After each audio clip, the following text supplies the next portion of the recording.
एक बार भगवान श्री कृष्ण की पत्नी सत्यभामा को अभिमान हो गया कि वह सबसे सुंदर है।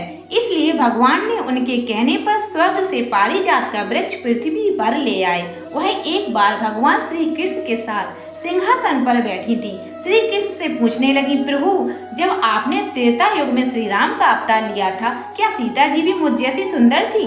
उनके पास में गरुण जी भी खड़े थे। उनको भी अभिमान था कि उनकी गति सबसे ज्यादा तेज है। मुझसे तेज गति और किसी की नहीं है, इसलिए भगवान श्री हरि हर जगह मुझे साथ ले जाते हैं। सुदर्शन चक्र को घमंड हो गया कि भगवान ने कई दुष्टों का संहार मेरे द्वारा किया है। मैं भगवान का सबसे शक्तिशाली शस्त्र हूँ। भगवान श्री कृष्ण ने सोचा, इन तीनों के अहंकार को मिटाने का समय आ गया है। भगवान श्री कृष्ण ने गरुण जी से कहा, जाकर हनुमान जी से कहो कि भगवान श्री राम माता सीता के साथ आपसे मिलने की प्रतीक्षा द्वारका जी में कर रहे हैं। सत्यभामा से कहा, तुम सीता जी की तरह तैयार हो जाओ। स्वयं श्री राम के जैसा स्वरूप बना लिया। सुदर्शन चक्र से कहा, तुम दरवाजे पर पहरा दो, मेरी आज्ञा के बिना कोई अंदर न आ पाए।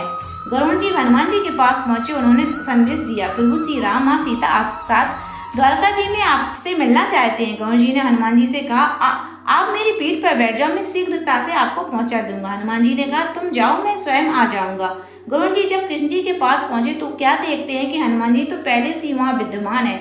गरुण जी का अपनी तेज गति का घमंड उसी समय टूट गया। कृष्ण भगवान जी ने पूछा, हनुमान तुम अंदर कैसे आए? द्वार पर तुमको किसी ने रोका नहीं? हनुमान जी ने कहा, प्रभु, द्वार पर सुदर्शन चक्र ने मेरा रास्ता रोकने की कोशिश की थी। आपके दर्शन में विलंब करने वाले उस चक्र को मैंने अपने मुंह में रख लिया। और हनुमान जी ने सुदर्शन चक्र निकालकर प्रभु के चरणों में रख दिया और सुदर्शन चक्र का घमंड टूट गया।